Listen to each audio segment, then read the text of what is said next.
ختم ہو گئی۔ تو اس پھوٹ کے نتیجے میں جو ہے نا کفار کے حوصلے پست ہو گئے، پھر اللہ نے بھی اس کے بعد آندھی طوفان جو ہے نا وہ برسایا، اور مسلمانوں کو اللہ نے فتح نصیب کی۔ اور یہ تقریباً 5 ہجری کا واقعہ ہے، اور مہینہ کون سا تھا؟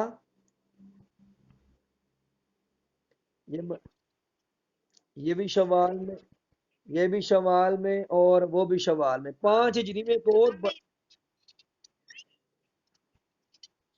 جی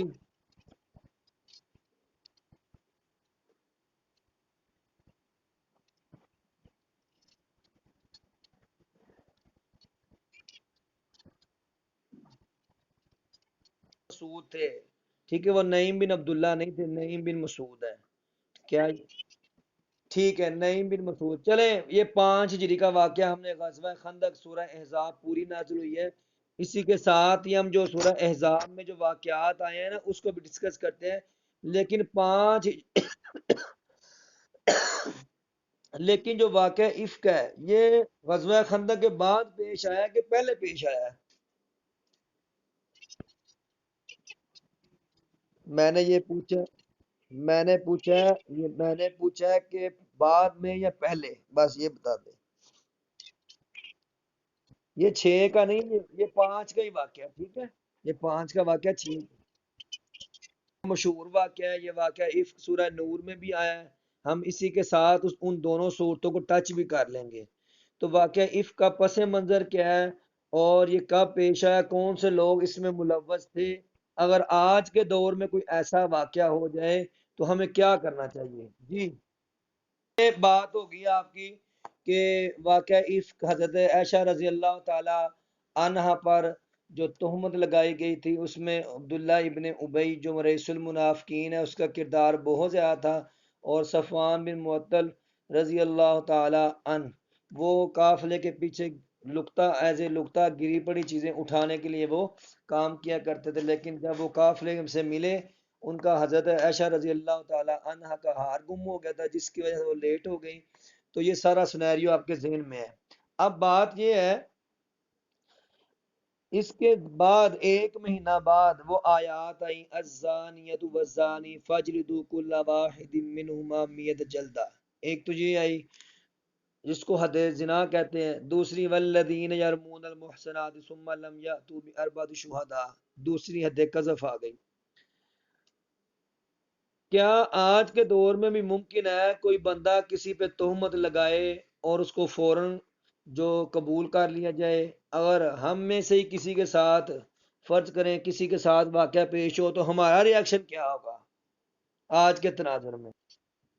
جی میرا خیال ہے یہی ہے، ولید بن عقبہ یا غالباً آپ علیہ السلام نے ان کو جو ہے نا ایک قبیلے کی طرف وہ بنا کر بھیجا تھا، امال یعنی عامل بنا کر بھیجا تھا زکوٰۃ اکٹھی کرنے کے لیے، لیکن ان کی پرانی چپکلش چل رہی تھی ان کے ساتھ۔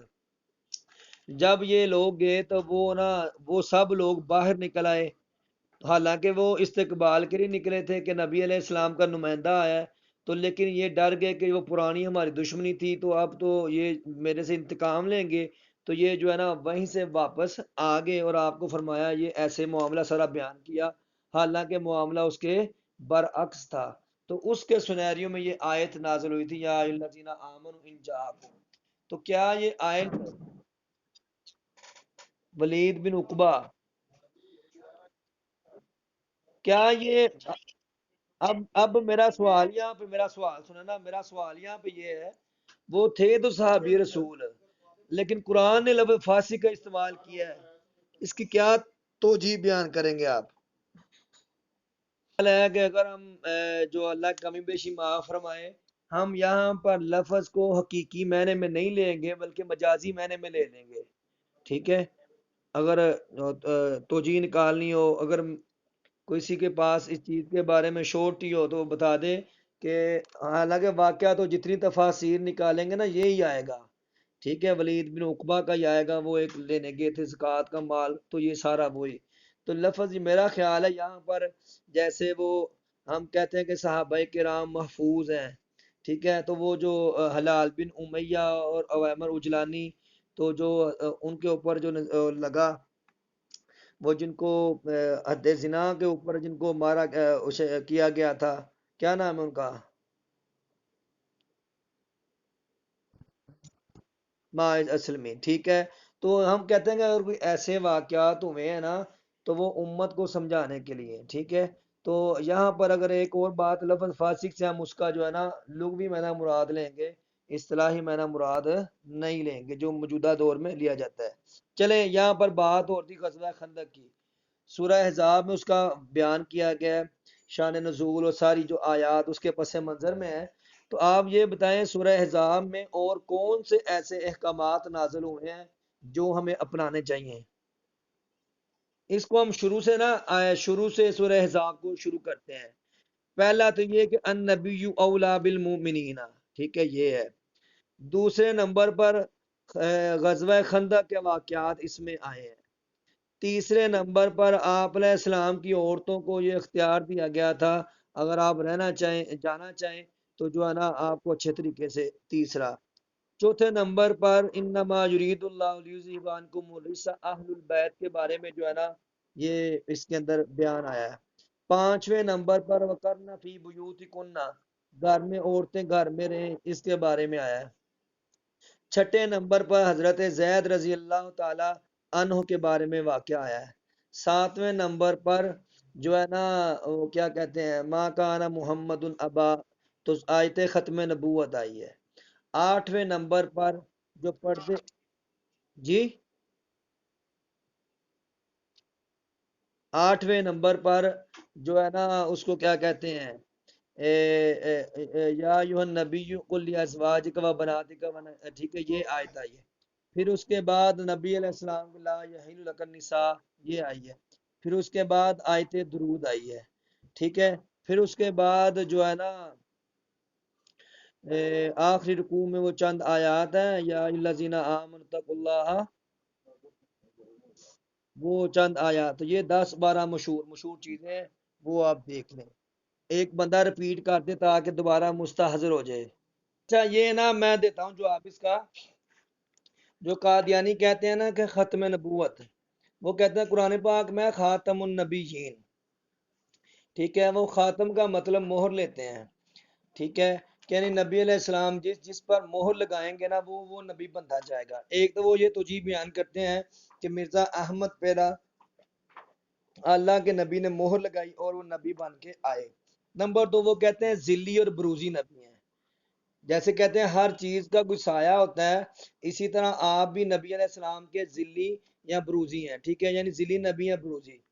تیسرا وہ کہتے ہیں کہ جو سورہ صف میں ہے نا من بعد اسمہ احمد، یعنی آپ کے بعد ایک نبی آئے گا تو من بعد اسمہ احمد، اس کا نام احمد ہوگا، تو وہ اس آیت کو، جبکہ وہ آیت تو حضرت عیسیٰ علیہ السلام نے آپ کے لیے کی تھی، بیان کی تھی، جس کو قرآن پاک نے ادھر بیان کر دیا، ٹھیک ہے، لیکن یہ کہتے ہیں کہ نہیں، اس سے مراد مرزا غلام احمد قادیانی ہے۔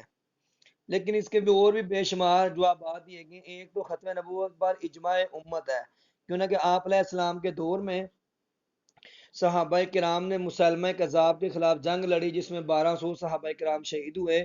اگر اس پر اجماع امت نہ ہوتا تو اتنی بڑی جنگ اور اتنے زیادہ شہداء نہ ہوتے، جبکہ ٹوٹل 82 سرایہ اور غزوات میں آپ علیہ السلام کے دور میں 259 صحابہ کرام اور 700 کفار مارے گئے تھے، جبکہ ایک جنگ میں جو ختم نبوت کے نام پر ہوئی تھی اس میں 1200 لوگ شہید ہوئے تھے۔ تو ختم نبوت پر جہاں پر آیات بھی ہیں، احادیث بھی ہیں، اس کے ساتھ ساتھ اجماع امت بھی ہے۔ احادیث بھی کافی ہیں، ایک تو یہ ہے کہ انا خاتم النبیین لا نبی بعدی، اور دوسری یہ ہے کہ میری مثال ایک وہ محل کی طرح ہے، اس محل کو، ایک محل، آواز نہیں آ رہی؟ وہ آپ نے فرمایا جس کا مفہوم ہے میری مثال ایک محل کی طرح ہے، کسی نے بڑا خوبصورت محل بنایا لیکن ایک اینٹ چھوڑ دی گئی اور وہ اینٹ میں ہوں۔ تو یہ چند چیزیں ہیں، چند دلائل آپ دیکھیں۔ نہ اس کا ممبر تھا اسمبلی کا، لیکن اس کو بھی بلایا گیا تھا، تو 7 ستمبر 1974 کو قادیانیوں کو غیر مسلم کروایا گیا۔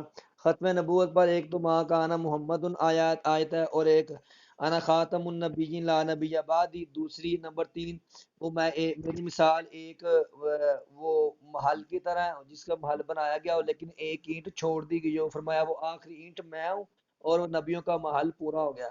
نمبر 4، میرے بعد کوئی نبی ہوتا تو عمر ہوتے، لیکن میرے بعد کوئی نبی نہیں ہے۔ نمبر 5، اجماع امت بھی ہے اس پہ۔ آپ علیہ السلام کے دور میں مسلمہ کذاب نے دعویٰ کیا تھا، اس کے بعد غالباً طلحہ خلید میں بھی کیا تھا، 2 بندے 3 آپ کے دور میں، لیکن حضرت آپ علیہ السلام کے جانے کے بعد حضرت ابو بکر رضی اللہ تعالی عنہ نے ان کے خلاف بالاتفاق جہاد کیا۔ حالانکہ یہ لوگ نماز بھی پڑھتے تھے، کلمہ بھی پڑھتے تھے، روزہ بھی رکھتے تھے، زکوٰۃ بھی دیتے تھے، صرف اس نے نئی نبوت کا دعویٰ کیا تھا۔ نمبر 4، 5، 6۔ نمبر 6،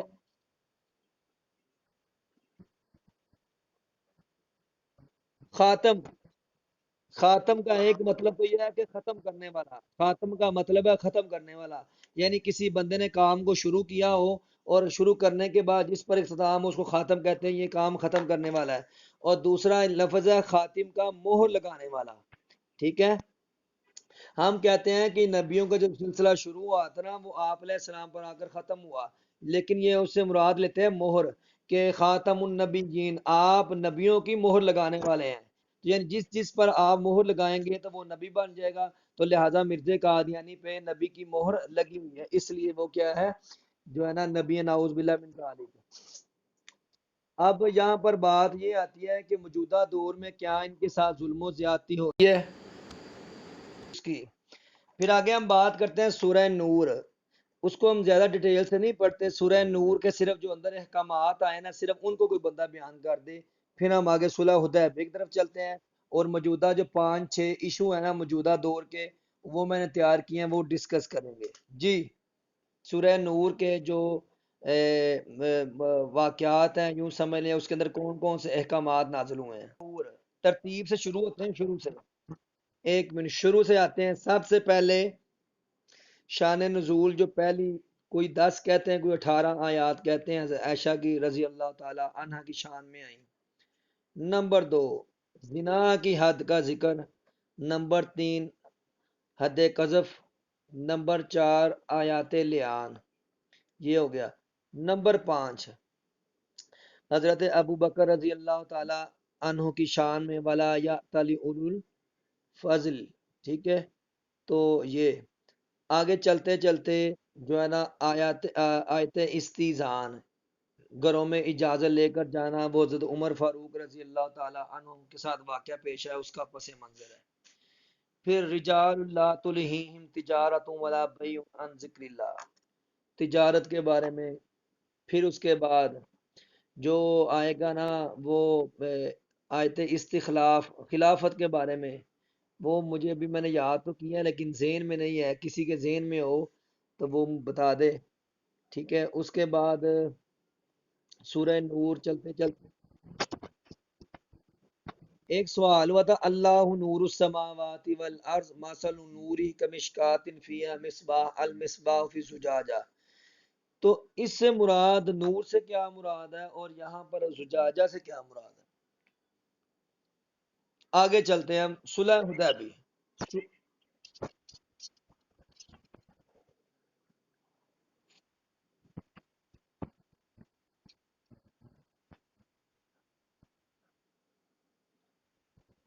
کیونکہ العلم نور۔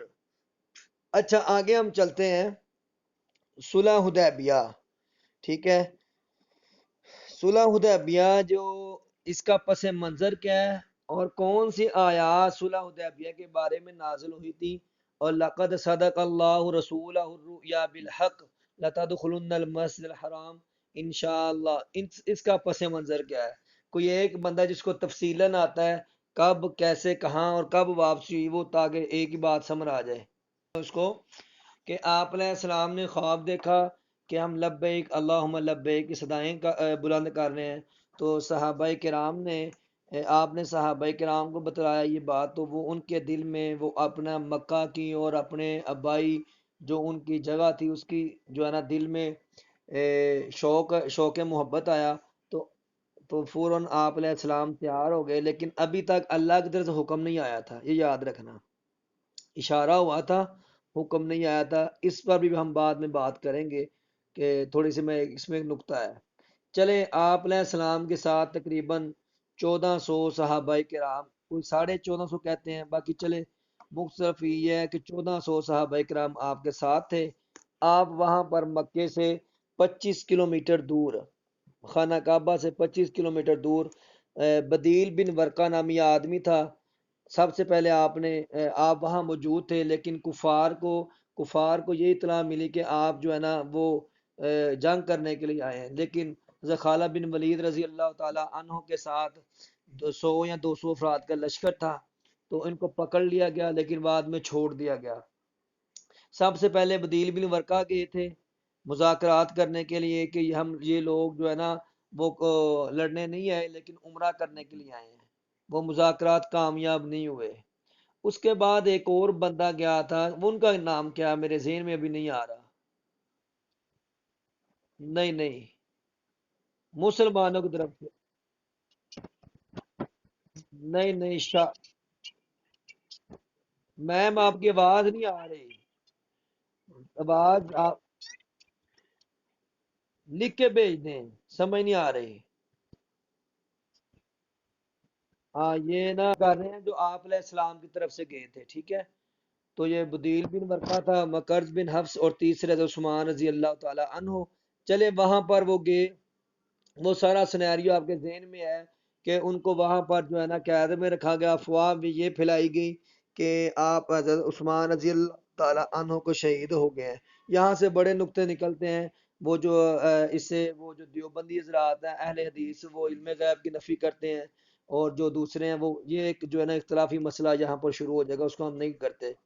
چلیں، آپ علیہ السلام کو یہ خبر پہنچی، وہی خبر پہنچی تو آپ نے پھر کہا کہ یہ عثمان کا ہاتھ ہے بایاں اور دایاں ہاتھ میرا ہے۔ دایاں کہا تھا کہ بایاں کہا تھا؟ ہاں، بایاں ہاتھ حضرت عثمان کا ہے، اور میں حضرت عثمان کے ہاتھ پر بیعت کرتا ہوں۔ 1400 صحابہ کرام نے بیعت کی، ٹھیک ہے؟ اور یہ سورہ جو ہے نا فتح اس میں آئی تھی، لقد رضی اللہ عن المؤمنین اذ یبایعونک تحت شجرہ۔ تو یہ آیات نازل ہوئی، یہاں آیات نازل ہوئی، بیعت ہو چکی تھی، اور وہاں پر انہوں نے جو ہے نا مذاکرات کے لیے بندہ بھیج دیا۔ اب یہاں پر کوئی بتائے کہ مذاکرات کس نے کیے تھے اور لکھا کس نے تھا، اور کون سے واقعات یہاں پر پیش آئے تھے؟ جی،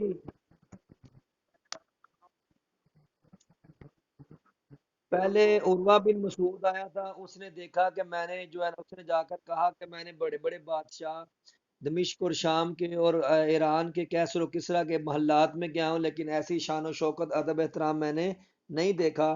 تو اس نے کہا کہ تم بھی اس سے متاثر ہو گئے۔ بعد میں سہیل بن عمر آیا، اور یہاں پر مذاکرات شروع ہوئے۔ مذاکرات جب ہوئے تو کچھ جو ہے نا وہاں پر شرائط طے پائیں، 7 تھی یا 8 تھی غالباً شرائط، ہم ابھی کاؤنٹ کر لیتے ہیں اس کو۔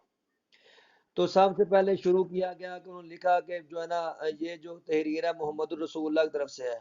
اس نے کہا اگر ہم رسول اللہ مان لیں تو بات ہی ختم نہیں، اس سے پہلے بسم اللہ الرحمن الرحیم لکھا گیا تھا۔ تو اس نے کہا یہ الرحمن الرحیم کاٹ دیں، جو بسم اللہ الکعبہ لکھیں، بسم اللہ رب الکعبہ۔ لیکن آپ نے وہ بھی کروا دیا، پھر محمد الرسول اللہ کاٹ کر محمد بن عبداللہ آپ نے خود لکھا۔ چند وہاں پر جو ہے نا وہ شرائط طے ہوئی تھی، وہ کیا تھی؟ وہ یہ تھی، مسلمان اس سال واپس چلے جائیں، اگلے سال آئیں اور 3 دن کے لیے، ہتھیار ساتھ ہوں، جو ہے نا نیام میں ہوں، تلواریں، اس کے علاوہ ہدی کے جانور ساتھ ہوں، اور 3 دن کے بعد وہ واپس چلے جائیں گے، اور مسلمانوں اور مشرکین کے درمیان جو ہے نا 10 سال کا معاہدہ ہوگا جنگ بندی کا، اور عرب کے جو دوسرے قبائل ہیں وہ جس کے ساتھ چاہیں وہ اپنا امن اور معاہدہ قائم کر سکتے ہیں۔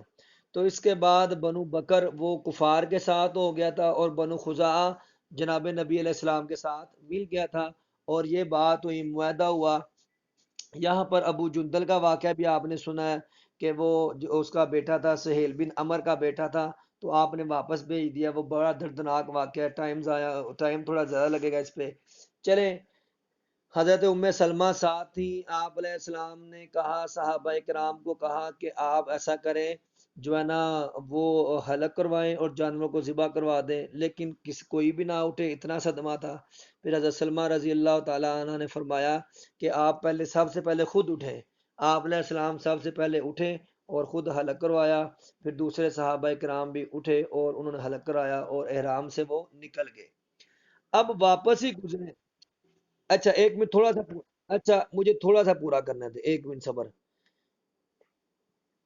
اچھا یہاں پر نا بھی تھوڑا ہی واپس گزرے ہیں تو صحابہ کرام آپس میں نا وہ باتیں کرنے لگے ہیں، حضرت عمر رضی اللہ تعالیٰ عنہ خصوصی طور پر، کہ یہ تو معاہدہ سراسر ہمارے خلاف ہے۔ ایک یہ شک تھی کہ اگر کوئی کافر مکہ سے مدینہ جائے گا یا کوئی بندہ بھی مکہ سے مدینہ جائے گا تو آپ واپس بھیجیں گے، اگر کوئی مدینے سے مکہ آئے گا تو ہم واپس نہیں بھیجیں گے۔ تو یہ اس قسم کی شکیں ساری جو ہے نا وہ صحابہ کرام کو بڑی دردناک لگی۔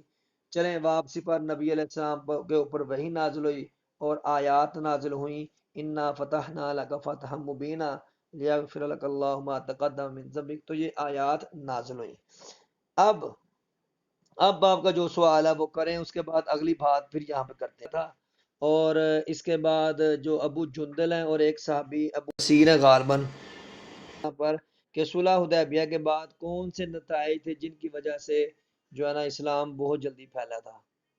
یہ آپ نے ماشاءاللہ بڑا اچھا جواب دیا ہے، اور سب سے جو بہترین پوائنٹ اس میں آپ نے یہ ایڈ کیے ہیں نا، امن کا معاہدہ قائم ہو چکا تھا، امن کا معاہدہ قائم ہوا، اور یہ جو ہے نا دو ریاستوں کے درمیان سمجھ لیں یا دو بڑے اس وقت کے جو گروہ کہہ لیں ان کے درمیان معاہدہ تھا۔ پہلے یہ مسلمانوں کو کچھ نہیں سمجھتے تھے، یہ سمجھتے یہ باغی ہیں اور صابی ہیں، یہ ہمارے دین سے جو نا چلے جا ہمارے دین سے پھر چکے ہیں، لیکن اس معاہدے کی روح سے انہوں نے بحیثیت قوم، بحیثیت جو ہے نا ایک جی دور کے اندر جو سنہری نا اس کو میں ڈیولپ کرتا ہوں اس کے، تو ایک تو یہ کہ معاہدہ ہوا، آپ علیہ السلام نے فوری طور پر خطوط لکھے اور جو ہے نا دوسرے ممالک جو کیسر و کسرا، شام، عراق، بصرہ کو اور سب کو خطوط لکھے۔ ایک تو یہ امن قائم ہو گیا، مسلمانوں نے سکھ کا سانس لیا۔ اور جو آپ بات کر رہے ہیں نا یہ بعد میں واقعہ پیش آیا تھا کہ تقریباً 2-3 ماہ بعد ابو بصیر نامی ایک صحابی رسول تھے، وہ وہاں سے مکہ سے مدینہ آئے، تو دو مشرکین مکہ ان کو لینے کے لیے آئے کہ اس معاہدے کی روح سے آپ واپس بھیجیں۔ جب آپ نے ان کو واپس بھیج دیا تو وہ دونوں راستے میں جا رہے ہیں، تو اس نے نا غالباً باتوں باتوں میں الجھایا ان کو اور کہا کہ تمہاری تلوار بڑی اچھی ہے، اس قسم کی باتیں ہوئیں، تو وہ ان کی باتوں میں آ گیا، تو اس نے ایک مشرک سے تلوار لے کر غالباً اس کو قتل کر دیا، اور دوسرا بھاگ کر مدینے آ گیا کہ آپ علیہ السلام سے شکایت کی کہ وہ جس کو آپ نے بھیجا ہے اسے تو ہمیں قتل کر دیا ہے۔ تو آپ نے فرمایا میرا کام تھا معاہدے کو پورا کرنا، اب آگے تمہاری ذمہ داری، اس کو لے کر جاتے یا نہ جاتے۔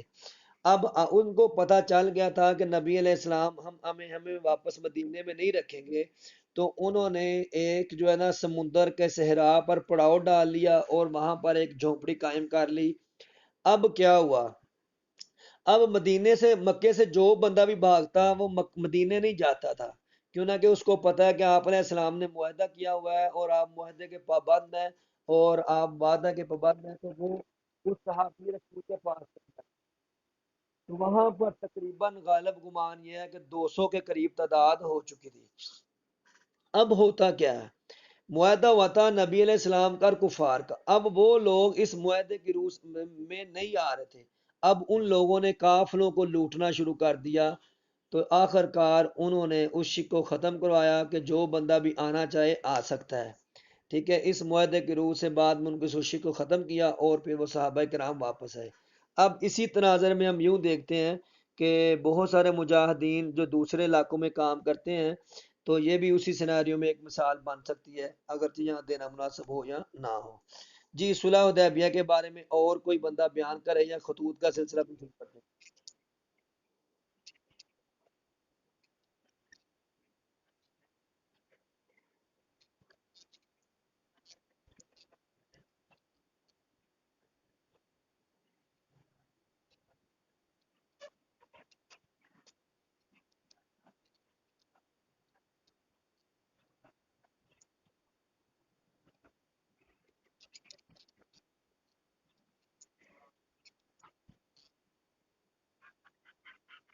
لیکن یہاں پر ہم نے بات تو کر لی ہے نا بنو بکر اور بنو خزاعہ کی، لیکن یہاں پر دو تین سوال اور بنتے ہیں۔ وہ سنان بن سنان تھا جنہوں نے 3 بار کی تھی غالب گمان بیعت، جنہوں نے 3 بار بیعت کی تھی، اور میرا خیال میں سلمہ بن اقوی وہ سب سے پہلے غالب انہوں نے کی تھی۔ ادھر ایک نام بندہ تھا جس نے بیعت نہیں تھی کی، 1400 صحابہ کرام میں ایک بندہ ایسا تھا جس نے بیعت نہیں کی تھی، وہ کون تھا؟ جی جد بن قیس، یہ یہودی تھا کہ منافق تھا؟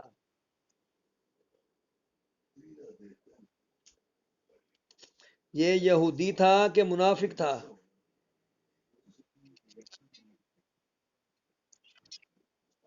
یہ منافق، اور یہ منافق تھا، اور یہ وہ جو معاہدے کی روح سے وہ اپنی جو خاندانی جو وجاہت ہے اس کی وجہ سے یہ آیا تھا ساتھ۔ اب تقریباً ہمارا صلح حدیبیہ پورا ہو چکا ہے۔ اس کے بعد 3 بڑے متبحر صحابہ کرام، حضرت خالد بن ولید رضی اللہ تعالی عنہ، حضرت ابو ہریرہ رضی اللہ تعالی عنہ، حضرت عمر بن عاص رضی اللہ تعالی عنہ، اور ایک اور صحابی ہیں، بعض کہتے ہیں 6 کے آخر میں، بعض کہتے ہیں 7 کے شروع میں انہوں نے ایمان۔ خطوط کا موضوع کیا تھا اور خطوط کن الفاظ کے ساتھ شروع ہوتے تھے، کیا آپ بتا سکتے ہیں؟